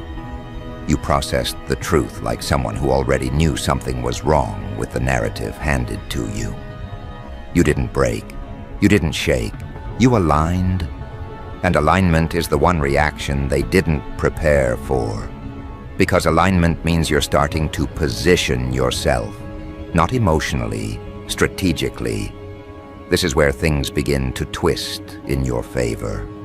You're beginning to understand that the Watchers aren't omnipotent. They aren't flawless. They rely on patterns, predictions, projections. And you? Well, you've always had a habit of breaking patterns, right when they expect you to follow them. They don't fear your strength. They fear your unpredictability. They fear that you're reaching a point where observation no longer influences you. Because once someone stops being shaped by the observer loses relevance, and they cannot afford to lose relevance. Their entire structure depends on control, on oversight, on the ability to categorize those they monitor. But you're beginning to slip out of that category.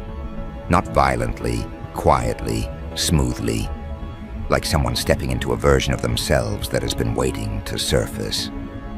Let me tell you something they would never put in writing. They monitored you before your name was chosen, because names shape narratives, and you were never going to fit the narrative given to you. They tried to determine your trajectory. They tried to place you in environments that would mold you. They tried to surround you with variables that would contain your potential. But potential, like yours, doesn't bow to placement. It adapts. It rearranges the environment instead of being rearranged by it. And they saw that early. They saw the way you absorbed pressure, the way you internalized patterns without becoming trapped in them, the way you perceived intention before it surfaced. Traits like that aren't common. They're rare. And rarity demands attention. Now that you're aware, you're beginning to observe them in return. You're noticing when individuals behave strangely around you, when information appears too conveniently, when opportunities seem designed to push you rather than guide you. You're reading intentions the way they've been reading you, and that terrifies them, because observation is supposed to be one-directional. They observe, you exist. But once the subject begins to see the observer clearly, the entire structure fractures. You've changed the balance without even trying. And that's what they're recalculating now. Not your potential, but your awareness. There's something else you're beginning to understand. If someone leaked those comms, then there are factions within the Watchers. Not everyone agrees on what should be done with you. Some want to control, some want to restrict, some want to observe, but some want to see what happens when you know the truth. They see you as an unfolding equation that becomes more interesting when it's conscious of itself. And that group, whoever they are, is the one responsible for your revelation. They didn't leak everything. They leaked just enough to awaken you. They fed the spark, not the flame, because they want to know if you light the rest yourself. Think about that. Someone believes that once awakened, you're capable of moving in ways that don't require their guidance. They want to see your independent path. They want to see how awareness reshapes your choices. They want to see if you surpass the expectations written about you long before you took your first step. And you're doing exactly that, even if you don't realize it yet. Now consider the Watchers who didn't want you to know. Those who preferred you remain unknowing. They're the ones tightening their analysis now. They're the ones reviewing your reactions. They're the ones worried about what happens when someone with your perception becomes conscious of the truth. They don't fear what you'll do intentionally. They fear what you'll do instinctively. Because instincts aren't predictable. They're organic, responsive, unfiltered. And your instincts have always carried an edge they couldn't file down. But here's the part that shifts the entire situation. You're not reacting the way they expected. You're not spiraling. You're not retreating. You're not confronting recklessly. You're stabilizing. Your awareness is becoming part of you rather than overwhelming you. That is extremely dangerous for them. When a person integrates truth rather than collapses under it, they become capable of movement beyond observation. They become capable of seeing through the design they were placed in. And once you see the design, you can navigate it with precision. You may think you're just processing information, but you're doing something much more significant. You're stepping into a vantage point they never intended for you to reach. You're beginning to see your life from the outside, the way they've been seeing it since the beginning. And that vantage point gives you leverage. Because now you understand that you were never walking alone. You were being tracked, evaluated, watched. But now that you know, you're not just the observed, you're the participant. And participants change outcomes. Let me tell you something else. When they wrote that they knew your name before your parents chose it, they weren't being poetic. They were being factual. They mapped your trajectory based on early indicators, genetic markers, behavioral predictions, patterns observed before you had the ability to speak. They saw something forming long before the world recognized you as an individual. They noted that your mind didn't align with conventional projections. And now, watching you align with the truth instead of collapsing under it confirms what they suspected. Your awareness will always outpace their expectations. Look at what's happening to you internally. Nothing is collapsing. Everything is reorganizing. You're not resisting the truth. You're absorbing it. And that absorption is reshaping you into something more precise, more focused, more intentional. They never wanted you to operate at this level of awareness, this early.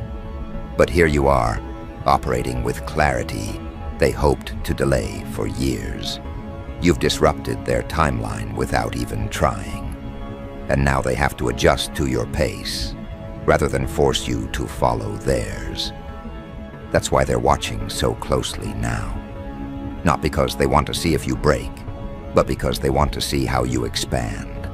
Expansion at this stage is unpredictable, and unpredictability threatens structures built on control. They're not monitoring your actions. They're monitoring the shifts in your internal state. They're watching for patterns in your responses. They're trying to map your awareness in real time.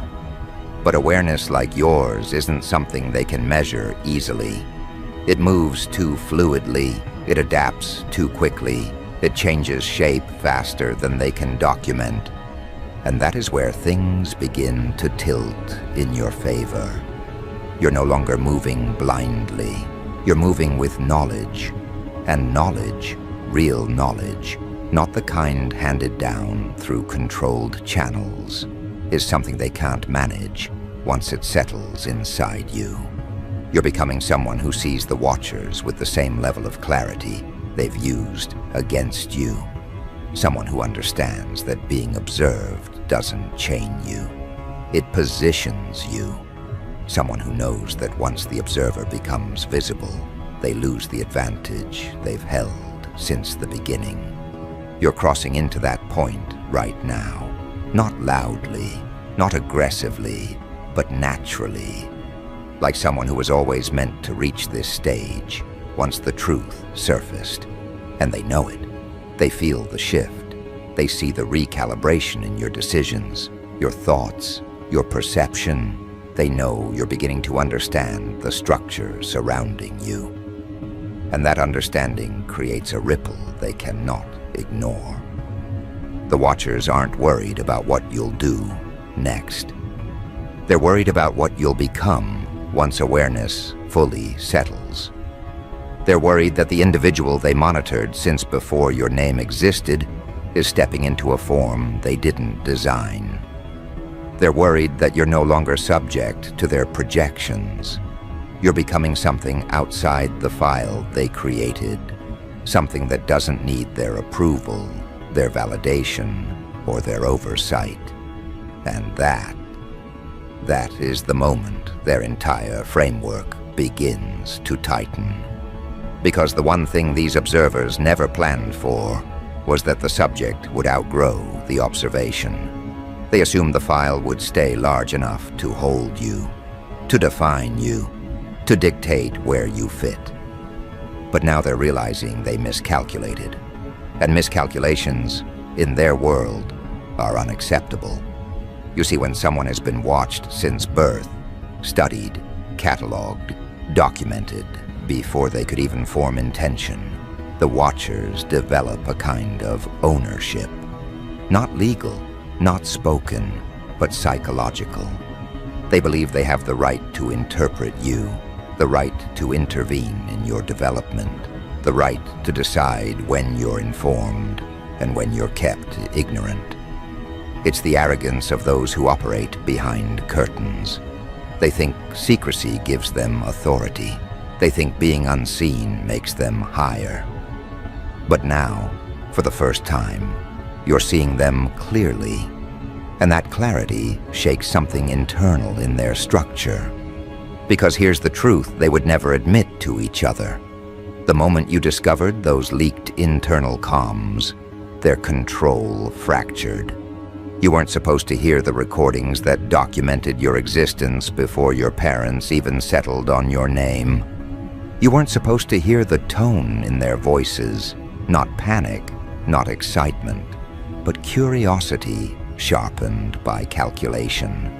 They spoke about you as if you were an equation that didn't balance yet, a variable that kept producing results outside the margins. They weren't predicting your future. They were trying to fit you into one. And the recordings prove it. Every whisper, every timestamp, every clipped phrase shows exactly how long they've been following your trajectory. Not because you were dangerous, not because you were gifted, but because you refused to match the profile they expected. That's what the watchers despise most: deviation. A child who grows into a pattern that can't be mapped, someone who doesn't bend under projection, someone who doesn't respond to conditioning the way their models predicted. These institutions thrive on predictability. They write reports based on patterns of thousands, then panic when one doesn't fit. And you, well, you've never fit, not even before you understood what it meant to be observed. Somewhere in those early lines of data, the indicators were already present.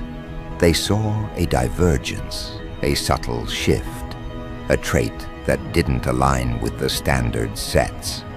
And instead of letting you simply exist, they elevated you into a subject of interest, someone who needed to be tracked, not corrected, not yet, but monitored. And now, all these years later, after you've stepped across the threshold of awareness, they're facing something they never accounted for. Confrontation without confrontation. You haven't yelled. You haven't retaliated. You haven't exposed them. You simply know.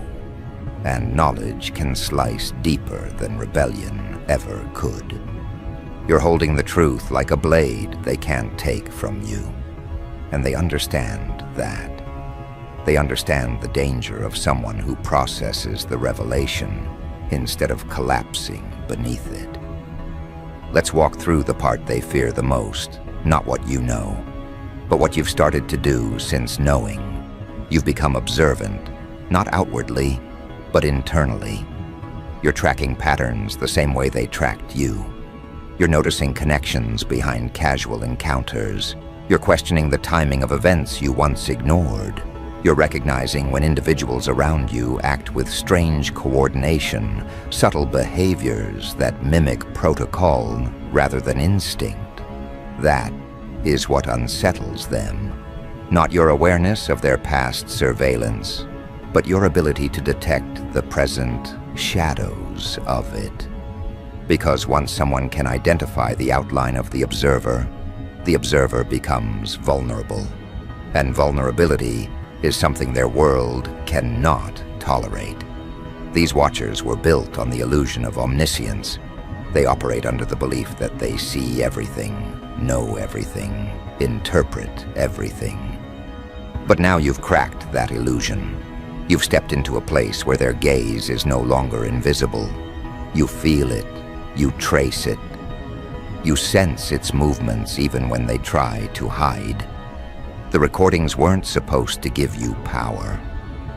They were supposed to stay sealed, archived, buried in encrypted layers. But someone leaked them. Someone within their own circles broke formation.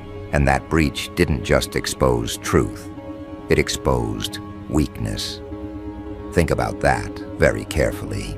A structure that monitored you since before you had a name couldn't keep its own internal communications secure. That alone tells you more than the recordings themselves. There is conflict within their ranks, disagreement, divergence. Someone on the inside wants you informed. Someone believes the subject of lifelong observation deserves to know. Someone sees your awareness not as a threat, but as a necessary shift. And internal division in a surveillance network is far more revealing than any leaked file. Because it means you were never the only unpredictable element. Their own people are unraveling, and your existence is the catalyst. This is where the truth sharpens. You were not just watched, you were researched, your reactions documented, your relationships evaluated. They studied how you adapted to stress, how you processed loss, how you made decisions when cornered. They wrote notes, not about who you were, but who you might become. And now here you are, standing at the edge of their predictions with a knowledge they never intended you to acquire. Your awareness invalidates years of analysis. It renders portions of your file useless. They can no longer rely on their projections because the moment you saw the recordings, you altered your trajectory in ways they can't calculate. That's why the Watchers are concerned. That's why their attention has intensified. They aren't worried about retaliation. They're worried about deviation. Awareness creates deviation. Once you know you've been watched since birth, you stop behaving like someone living through coincidence. You start behaving like someone evaluating the design around you. You start noticing when pressure appears without origin. You start identifying individuals who move with pattern rather than personality. You start reading the environment with the same clinical precision they used on you. And that is the point where the Watcher-subject dynamic collapses. Let me explain what that collapse looks like. It isn't dramatic. It isn't loud. It doesn't involve confrontation. It's subtle, quiet, almost invisible. The moment you begin to understand how long they've been studying you, and the moment you accept it without crumbling, the dynamic reverses. The observers lose psychological leverage, their advantage hinged on your ignorance. And now, ignorance is gone. You're not outraged. You're not devastated. You're composed. And that composure is the single most dangerous reaction you could have produced. It means the surveillance no longer shapes you. It means their control no longer sinks into your subconscious. You're awake, aware, measuring. You know what that does to them. It disrupts their confidence. They can no longer anticipate how you'll respond to manipulation. They can't place you in predictable categories. You've become a moving point outside their algorithms. They're watching someone who is watching back. And being watched back is something they never prepared for. Their entire structure relies on asymmetry. Power from one direction, observation flowing downward. But now the flow is shifting. You've stepped into a position where you're able to perceive the motives behind actions previously disguised as coincidence. You're beginning to recognize individuals placed near you, not by chance, but by design. And once you learn to see placement, you learn to see intent. Now let's talk about what this means for you. Not empowerment, not elevation, just raw, unfiltered truth. You are no longer the passive element in their files. You are the variable they cannot predict.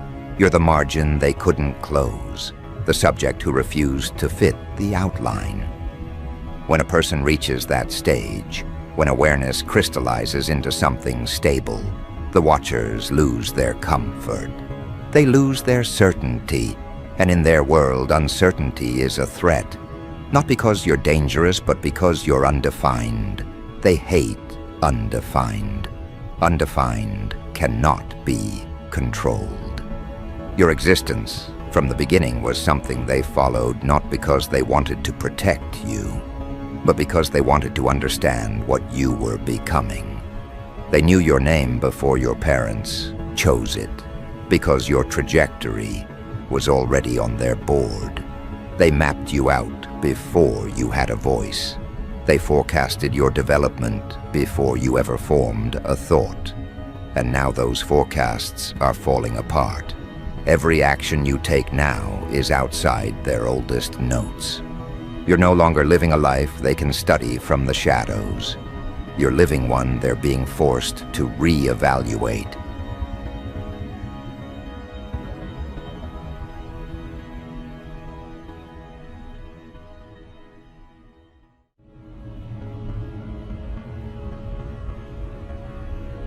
They trusted you, or so they claimed.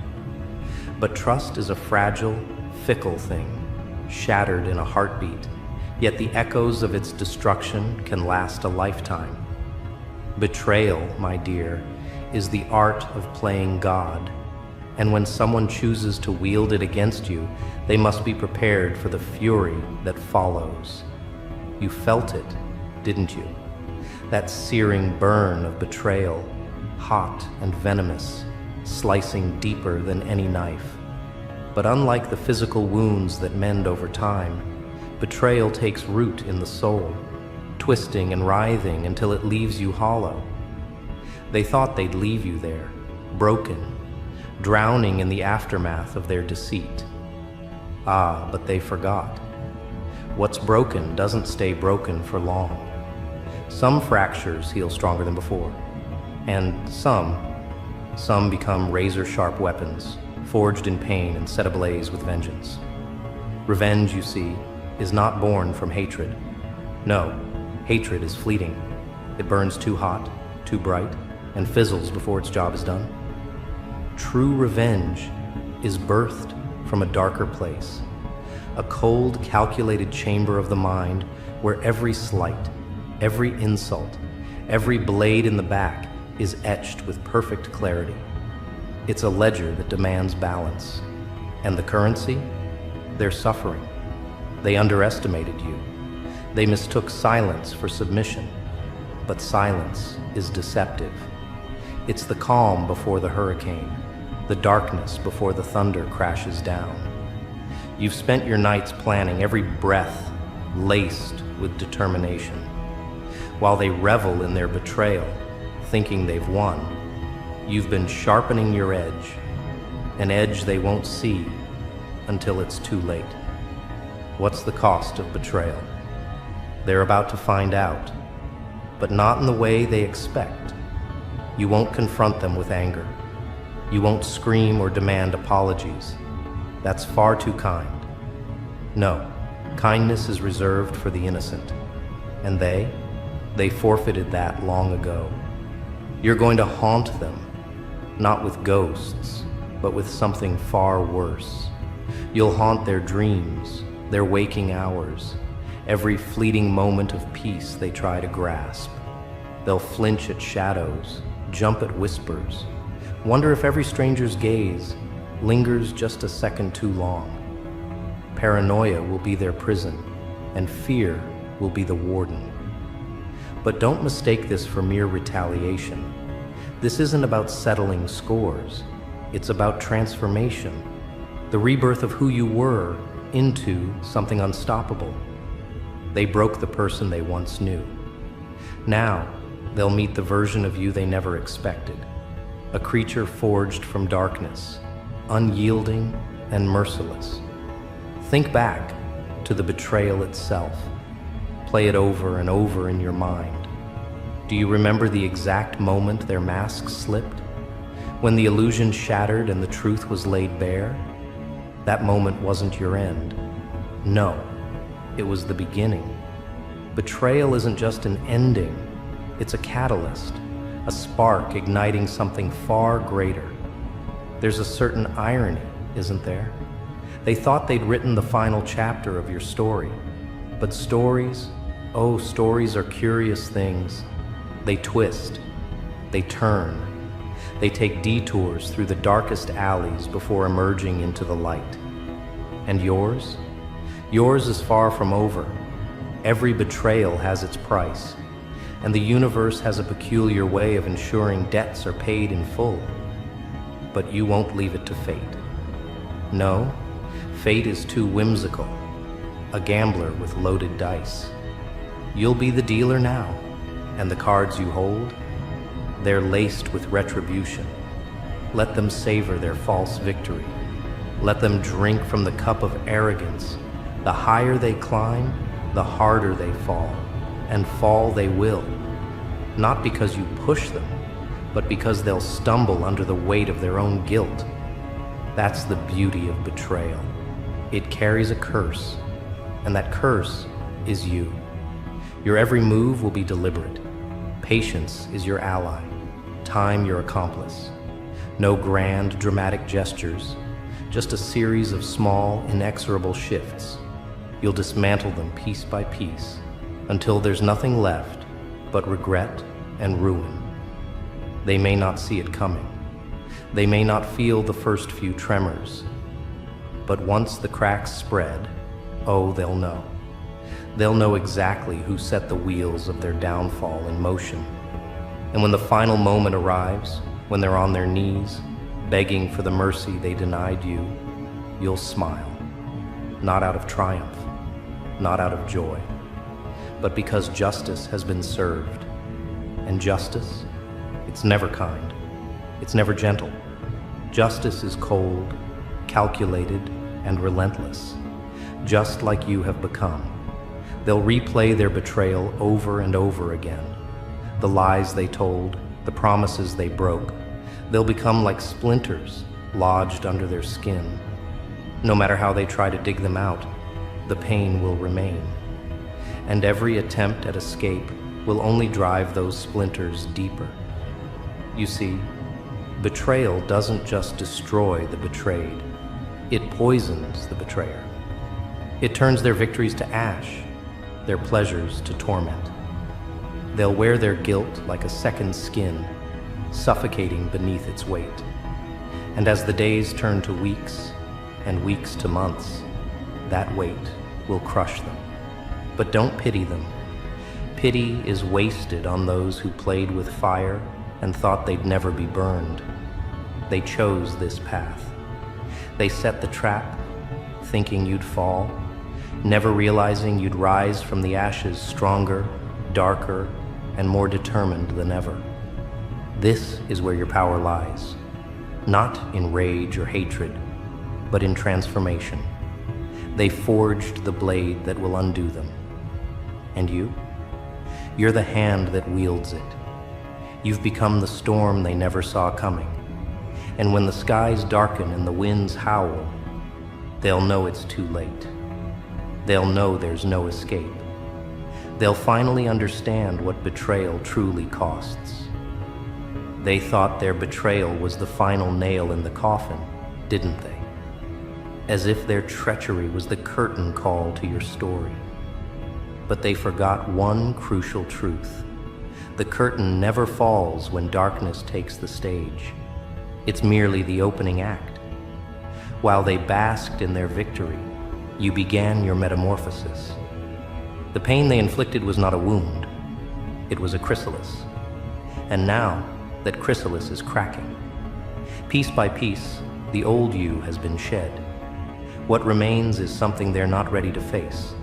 A force forged by betrayal, relentless and unyielding. Do you feel it? The weight of their deception pressing down, threatening to suffocate. But instead of crumbling beneath it, you learn to breathe through the cracks.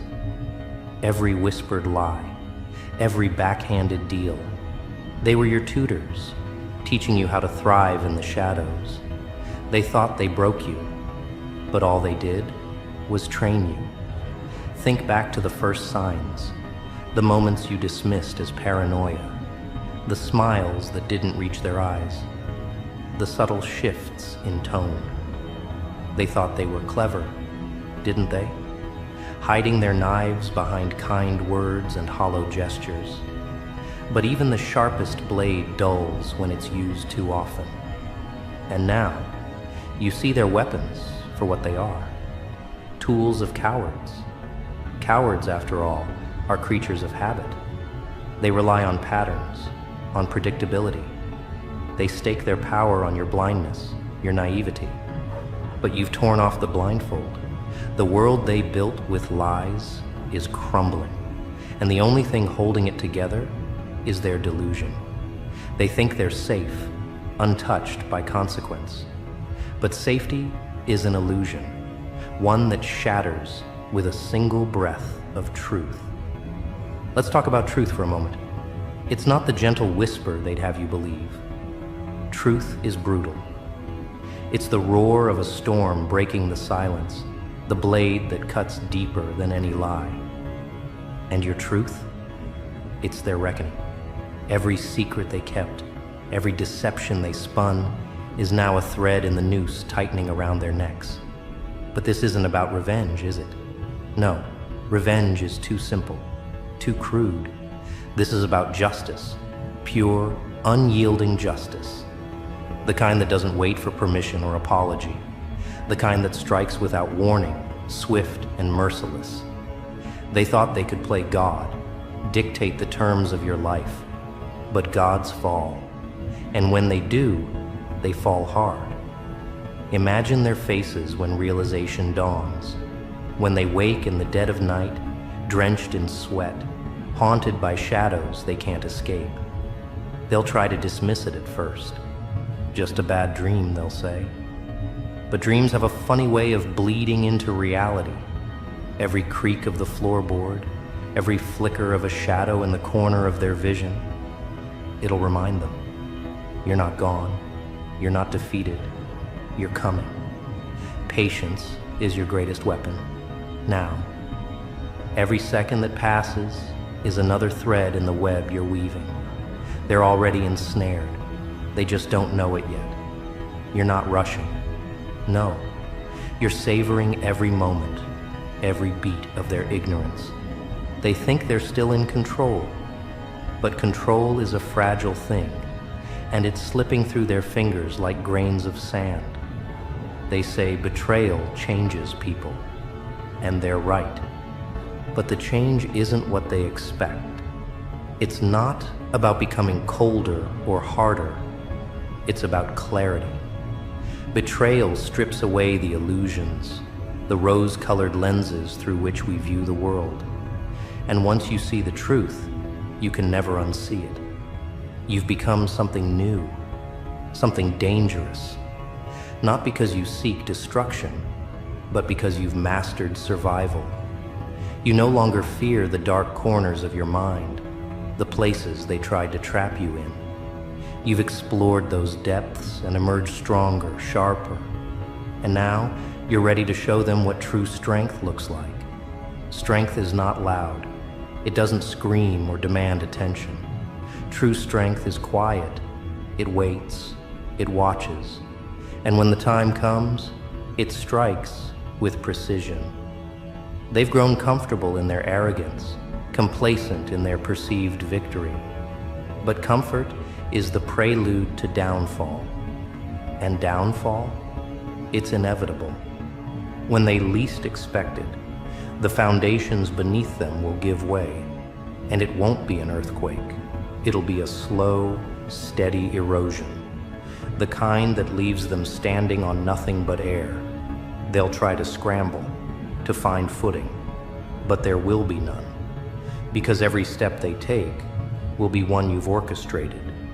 Their downfall won't be a spectacle, it'll be a symphony, every note deliberate, every crescendo building to an inevitable, crushing silence. They'll try to rewrite the narrative, paint themselves as the victims, but stories don't belong to the weak. They belong to the ones who rise, who take control of the pen and write their own ending. And your ending? It's just beginning. The ashes of their betrayal have become the soil from which something new has grown, something unstoppable. They thought they knew you. They thought they had you figured out, but they never saw the storm brewing behind your eyes. This is your power, not in destruction, but in resurrection. They tried to bury you, but you've risen.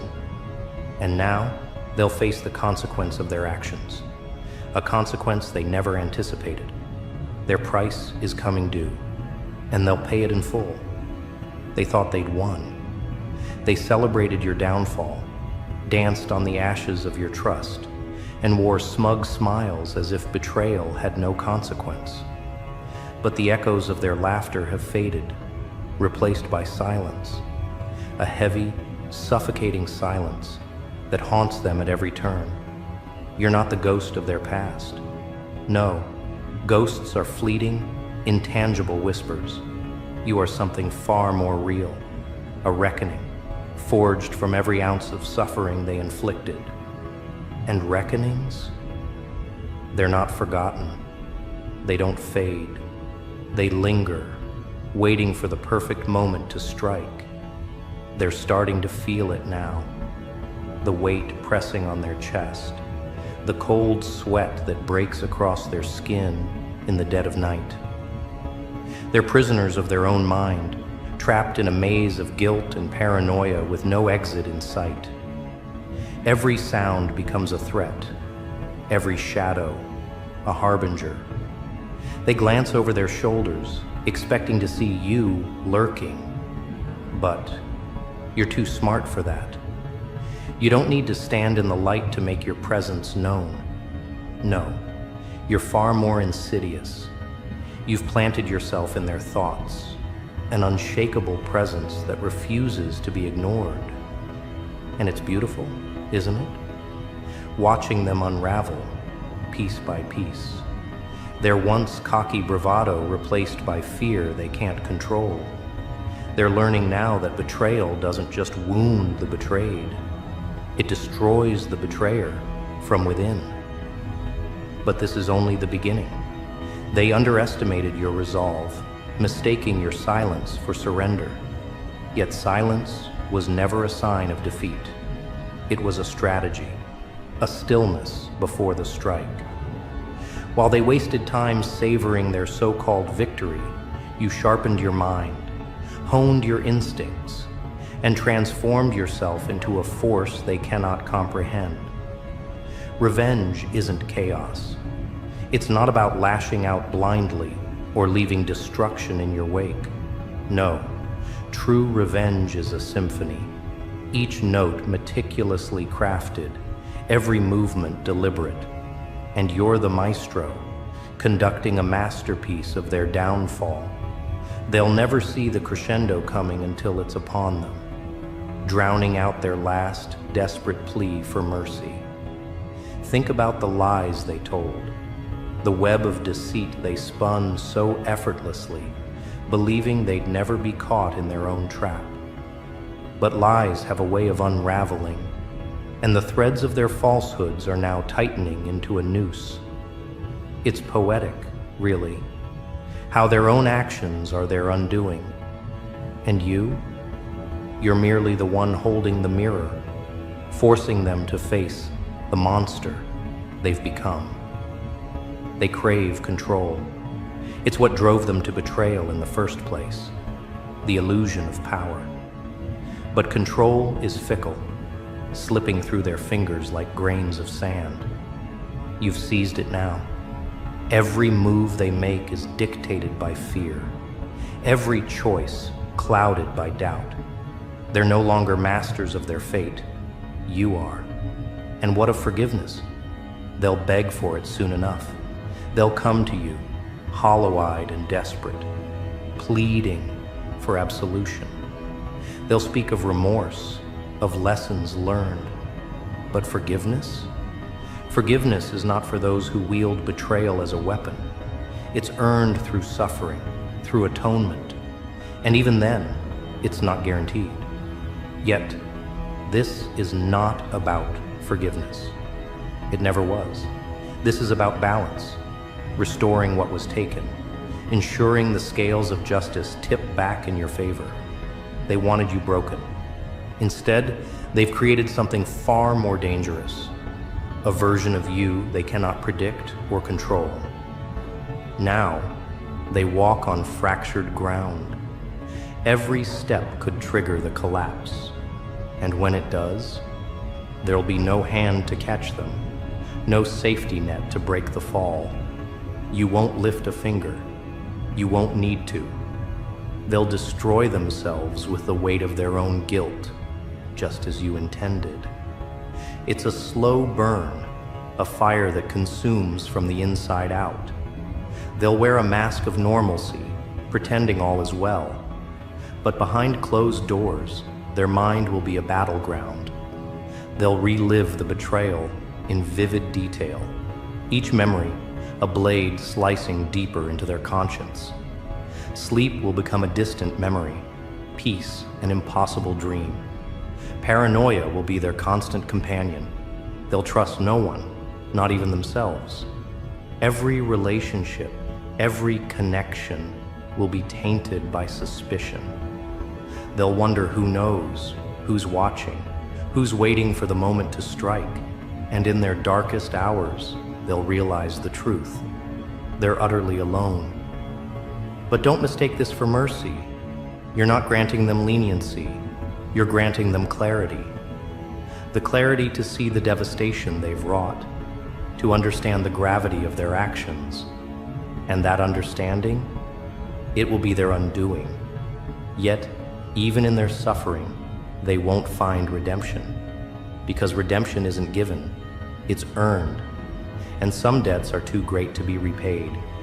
They chose this path, paved it with lies and deceit.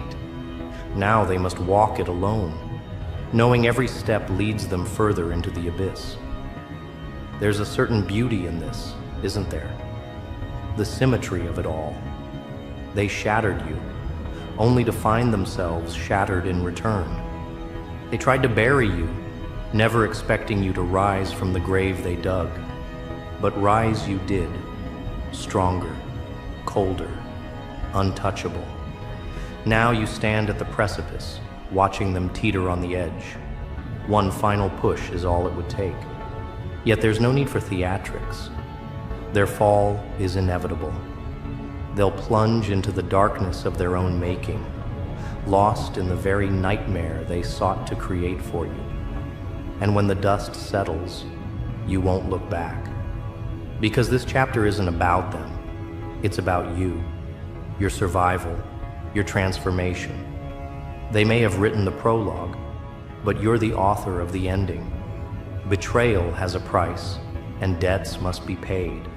And they've just learned, too late, that some debts are eternal.